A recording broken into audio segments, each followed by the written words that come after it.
During the final years of World War II, Allied pilots were already flying under constant pressure. Enemy territory, night missions, limited visibility, and the knowledge that one mistake in the dark could be fatal. Then, in the middle of real combat operations, something began appearing beside their aircraft. Lights, glowing spheres, objects that did not seem to behave like ordinary aircraft, flares, or anti-aircraft fire. Some followed the plane. Some held position nearby. Some seemed to react when pilots changed course. And when crews tried to approach them, they sometimes vanished. At first, the reaction was not wonder, it was concern. Because in a war already shaped by rapid technological change, many pilots believed they might be looking at a new enemy weapon, something controlled, something unknown, something real enough to be taken seriously in the sky over an active war zone. They became known as Foo Fighters, and decades later, the question still remains. What exactly were wartime pilots encountering in the dark skies of World War II? The term Foo Fighters was used during World War II to describe strange aerial lights and objects reported by military air crews. Most of these reports are associated with the period between 1943 and 1945.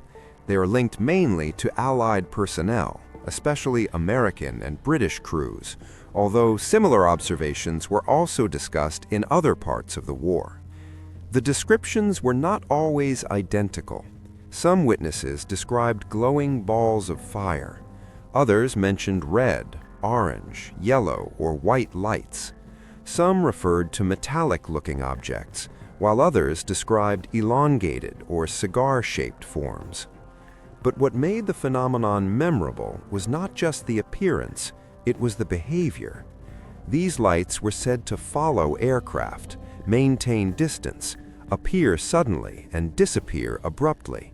In some cases, they seemed to move in ways that suggested control rather than random atmospheric activity. That is what gave the case its lasting force. Not one isolated sighting, not one rumor, but a recurring pattern seen in a military environment where unusual things in the sky were treated first as possible threats and only later as mysteries. The strongest core of the Foo Fighters story is tied to the 415th Night Fighter Squadron. This was a real American unit flying night operations in the European theater, and that context matters. These were not casual observers looking up from the ground. They were trained airmen operating in darkness, already dealing with navigation pressure, enemy movement, and the constant possibility of attack. It was in that environment that some of the most well-known Foo Fighter reports emerged. One of the names most often connected to the case is Donald J. Myers, a radar operator associated with the 415th and frequently linked to the spread of the term itself. According to accounts tied to the squadron, crews began reporting red or orange glowing lights appearing near their aircraft during night flights. These lights did not behave like ordinary enemy interception. They were not clearly identified as flak. They did not resemble searchlights, and in many cases, they did not attack. Instead, they appeared to accompany the aircraft, sometimes off to one side, sometimes at a distance, sometimes long enough to leave crews with the impression that whatever they were seeing was somehow aware of them. That is one of the most striking parts of the case. These reports did not center on a single flash or a brief visual confusion. They described presence, something there, something moving with them, something that did not fit neatly into the categories crews already knew. And from within that military environment, the term Foo Fighters began to stick. Not as a scientific label, not as a formal explanation, but as the name attached to something strange that kept appearing in the night skies of war. What made these encounters so unsettling was the way the objects were described, not simply as distant lights, but as lights that seemed to interact with the aircraft. Witnesses described glowing spheres and fire-like objects in different colors: red, orange, yellow, and white. In some reports, they appeared as bright balls moving through the dark. In others, they seemed more structured, sometimes metallic, sometimes elongated. But the most important pattern was behavioral. Pilots said the lights could keep pace with the aircraft, remain in relative position, follow turns, and in several accounts, disappear the moment interception was attempted. That detail appears again and again in the broader Foo Fighters story. The objects were visible long enough to be noticed, strange enough to raise concern, but elusive enough to resist clear identification. And that made them difficult to classify. If this was enemy technology, why was it not attacking? If it was a natural phenomenon, why did it sometimes seem to react to the aircraft? If it was only misperception, why did so many trained crews describe such similar patterns? That tension is what keeps the case alive. Because even before any extraordinary interpretation enters the picture, the reports already contain a real anomaly: lights in wartime skies, seen by experienced crews, behaving in ways that did not feel ordinary to the people encountering them. The 415th is the clearest narrative center of the case, but the phenomenon did not remain confined to one squadron or one crew. That is an important part of why the story endured. Reports associated with Foo Fighters appeared in more than one theater of war. There were accounts linked to Europe, to Italy, and to the Pacific. The details varied, as they often do in cases like this, but the repetition of the broader pattern is what matters.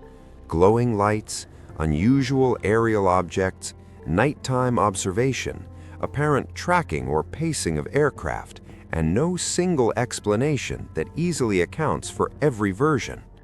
That does not mean every report was equally strong, and it does not mean every sighting had the same cause, but it does make the phenomenon harder to dismiss as one crew's confusion or one isolated wartime rumor.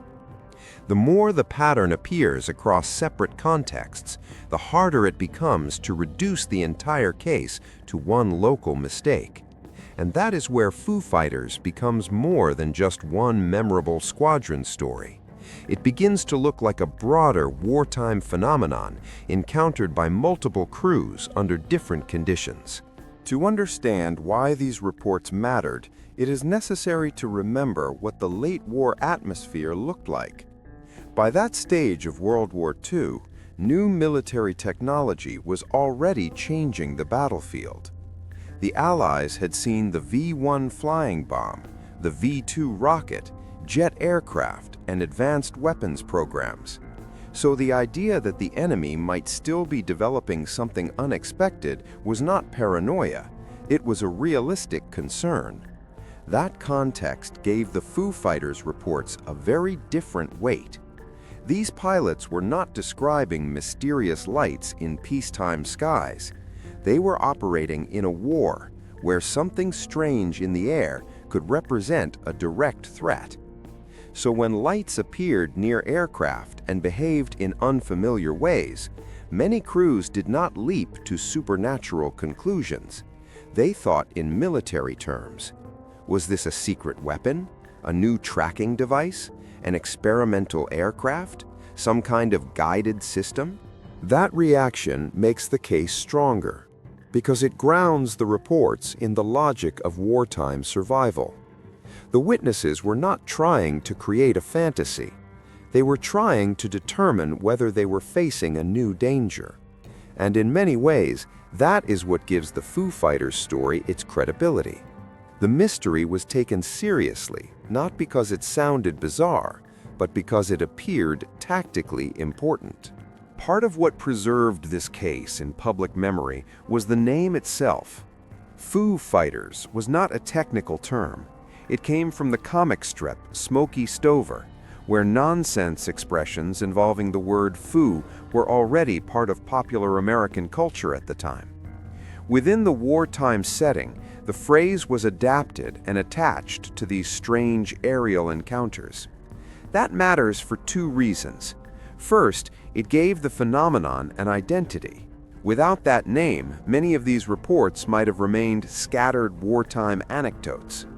Second, it helped carry the story beyond the cockpit and into public awareness. Once the term reached the press, the case took on a cultural life of its own, and that helped preserve it, not as proof of one explanation, but as a historical mystery with a name, a context, and a recurring image: strange lights following military aircraft in the skies of World War II. That early public image would matter even more later, because it helped connect wartime aerial anomalies to the broader UFO conversation that expanded after 1947. The Foo Fighters case becomes stronger when skeptical explanations are taken seriously. And there are several plausible lines worth considering. The first is the military explanation. At the time, many assumed these objects might be secret German or Japanese technology. That made sense in context. The war had already produced shocking advances, and pilots had every reason to fear another one. But that explanation has limits. No clear wartime weapon has ever been firmly established as the answer to the full range of Foo Fighter reports. The second line is natural phenomena. St. Elmo's fire is often mentioned. So is ball lightning, and more broadly, unusual electrical or plasma-like atmospheric effects. These hypotheses matter because some descriptions do involve glowing light and unusual luminosity around aircraft. The third line is perceptual explanation. Night flying is stressful. Distance judgment can fail in darkness. Reflections on canopies or instrument glass can mislead. Fatigue, battle strain, and autokinetic effects can distort the perception of light against a dark background. These explanations should not be dismissed. In fact, some individual sightings may well fit one of them, and that is important to say clearly. The case does not become stronger by pretending every report is equally mysterious. It becomes stronger when the most plausible explanations are acknowledged first. The problem is that none of these explanations seems to close the entire case in a clean and complete way. Secret enemy technology may explain why pilots initially interpreted the phenomenon as a threat, but it does not clearly account for the full range of reports across different places and conditions. Natural explanations help with some aspects: glowing light, electrical appearance, unusual atmospheric behavior. But many witnesses described movement that seemed too responsive or too controlled to be fully explained by that alone. Perceptual explanations may also account for part of the pattern. Night stress is real, combat fatigue is real, optical error is real. But when multiple trained crews in different contexts describe lights that appeared to accompany aircraft in similar ways, the larger picture becomes harder to dismiss with one universal answer. And that is the key point.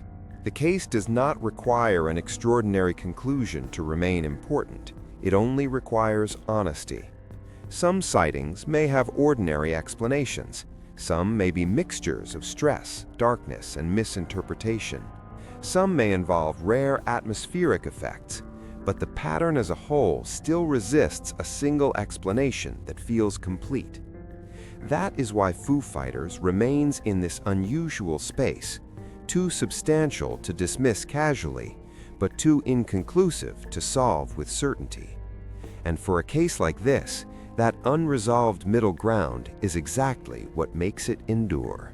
The Foo Fighters of World War II do not need to be treated as proof of alien visitors to matter. In many ways, reducing the case to that question only weakens what makes it historically compelling. Because the real force of the story is already there, without any forced conclusion.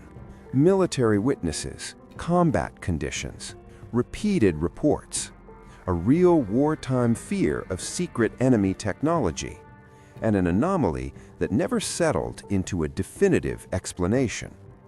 That is why the case still stands out, not because it offers certainty, but because it does not. It belongs to that narrow category of historical mysteries that remain grounded, documented, and difficult to resolve at the same time. And maybe that is why the Foo Fighters story still feels relevant now. It stands at the edge of two eras, one foot in the aerial mysteries of war, the other in the modern UFO age that would take shape in the years that followed. But before all of that language expanded, before the symbolism, before the mythology, there were only pilots in the dark, looking out into a wartime sky and seeing something they could not explain. And the question that remains is not whether they saw aliens. It is simpler than that. What were experienced military crews really encountering over the battlefields of World War II? And why does that answer still refuse to close? If cases like this are what bring you here, documented mysteries, unexplained encounters, and strange events that still resist a final answer, then the Shadow Archive is built for that kind of investigation.